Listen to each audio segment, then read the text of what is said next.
மூலமாக கடவுள் நமக்கு கொடுத்த இறை செய்திக்கு இப்பொழுது செவி கொடுப்போம்.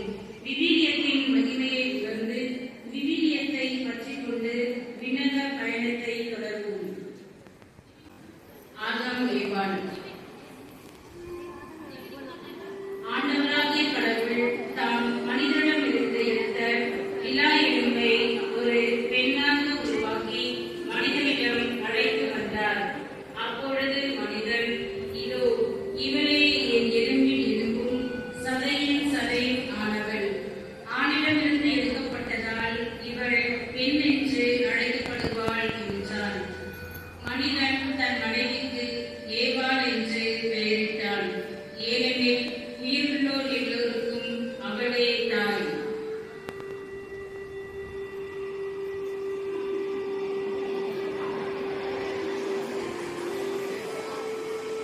நோவா.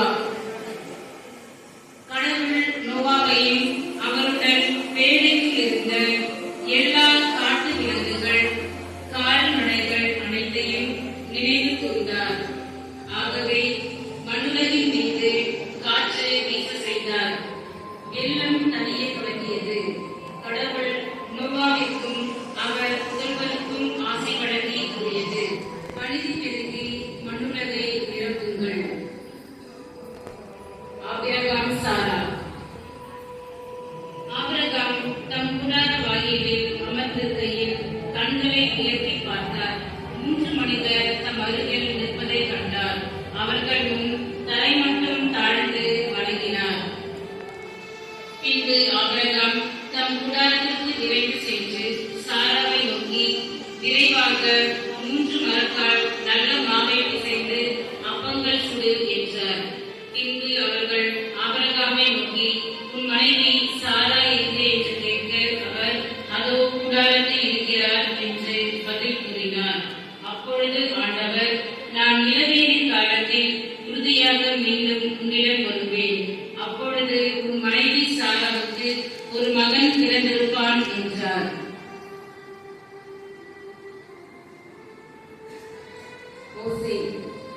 சீனாய் மலை முழுவதும் புகைந்து கொண்டிருந்தது. ஏனெனில் ஆண்டவர் அதன் மீது நெருப்பால் இறங்கி வந்தார். எக்கால முழங்கம் எழுப்பி வர வர மிகுதியாயிற்று. மோசே பேசிய போது கடவுளும் இடி முழக்கத்தில் விடையளித்தார். சாமுவேல். ஆண்டவரின் இல்லத்தில் சாமுவேல் படுத்திருந்தான். அப்பொழுது ஆண்டவர், சாமுவேல் என்று அழைத்தார். அதற்கு அவன் ஏலியிடம் ஓடி, இதோ அடியேன், என்னை அழைக்கிறீர்களா என்று கேட்டான். அதற்கு அவர், நான் அழைக்கவில்லை, திரும்பி சென்று படுத்துக்கொள் என்றார். ஆண்டவர் மீண்டும் சாமுவேல் என்று அழைக்க அவன் எழுந்து ஏலியிடம் ஓடி, இதோ அடியேன், என்னை அழைக்கிறீர்களா என்று கேட்டான். அப்பொழுது சிறுவனை ஆண்டவர் தாம் அழைத்தார் என்று ஏலி தெரிந்து கொண்டார். அப்பொழுது ஆண்டவர் வந்து நின்று, சாமுவேல் சாமுவேல் என்று முன்போல் அழைத்தார். அதற்கு சாமுவேல், பேசும், உன் மடியை கேட்கிறேன் என்று மறுமொழி கூறினான். தாவீது. கோலியாத்திடம், நீ வாளோடும் ஈட்டியோடும் எரிவேலோடும் என்னிடம் வருகிறாய். நானோ நீ இகழ்ந்த இஸ்ரவேலின் படைத்திரளின் கடவுளாகிய ஆண்டவர் தம் பெயரால் வருகிறேன். இன்றே ஆண்டவர் உன்னை என் கையில் ஒப்புவிப்பார். இவ்வாறு தாவீது கையில் வாளேதும் இன்றி கவனும் கண்ணும் கொண்டு பெலிஸ்தியர் மீது வெற்றி கொண்டார். சாலமோன். ஆண்டவர் சாலமோனுக்கு கனவில் தோன்றி, உனக்கு என்ன வரம் வேண்டும் கேள் என்றார். உன் மக்களுக்கு நீதி வழங்கவும் நன்மை தீமை பகுத்தறியவும் தேவையான ஞானம் நிறைந்த உள்ளத்தை அடியெடுத்து தந்திரட்டும் என்றார். சாலமோன் இவ்வாறு கேட்டது அனைவருக்கும் உகந்ததாய் இருந்தது. இன்னும் நீ கேளாத செல்வத்தையும் புகழையும் உனக்கு தருவேன் என்றார். ரூத்து. நகோமி தம் கணவரையும் 2 மைந்தரையும் இழந்து தன்னந்தனியராய் விடப்பட்டார். அப்பொழுது ரூத்து நகோமியிடம், உம்மோடு வராமல் உம்மை விட்டு பிரிந்து போகும்படி நீர் செல்லும் இடத்திற்கே நானும் வருவேன். உமது இல்லமே எனது இல்லம், உம்முடைய இல்லமே எனது இனம், உம்முடைய தெய்வமே எனக்கும் தெய்வம் என்றார். எஸ்தர். மன்னர் எஸ்தரிடம், எஸ்தர் அரசியே, உன் விண்ணப்பம் யாது? அது உனக்கு அளிக்கப்படும்.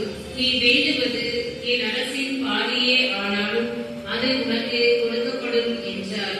அப்பொழுது அரசி எஸ்தர், உன் கண்களில் எனக்கு தயவு கிடைத்திருப்பின் அரசே, உமக்கு நலமெனப்பட்டால் எனது விண்ணப்பத்திற்கிணங்க எனக்கும் என் வேண்டுகோளின்படி என் மக்களுக்கும் உயிர்ப்பிச்சை வருவீராக என்றார்.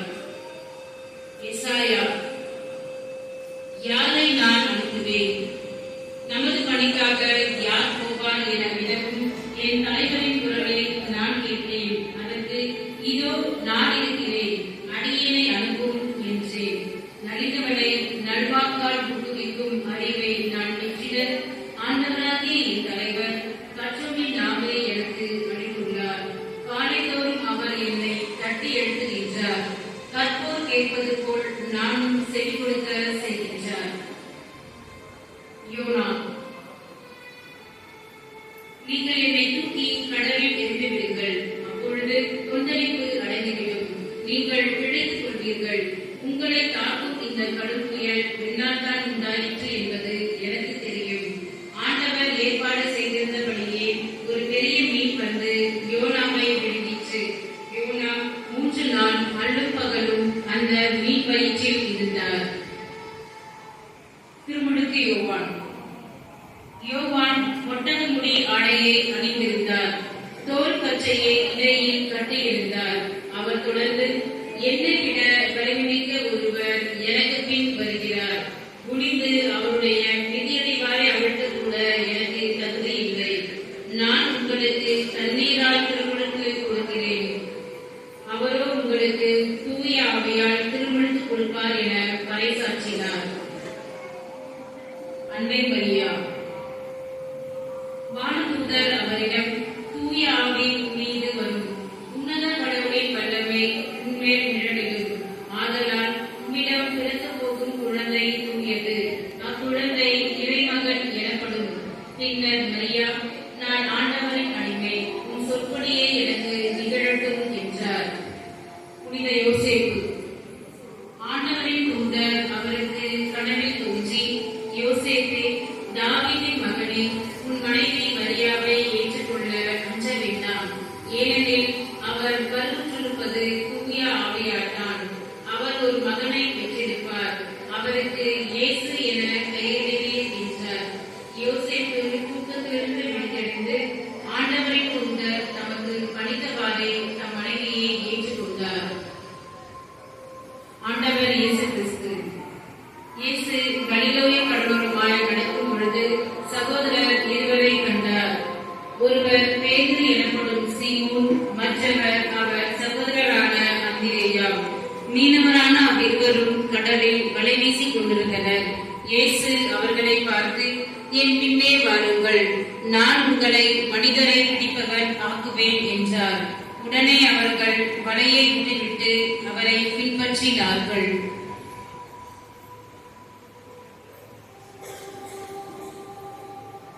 அன்பிற்குரியவர்களே, நம்முடைய குழந்தைகள் விவிலி கதாபாத்திரங்களாக பிரதிபலித்து நம்முடைய கொண்டிருக்கின்றார்கள். இந்த குழந்தைகளுடைய ஆர்வத்தையும் முயற்சியும் பாராட்டும் மனமாக அனைவரும் கடவுளை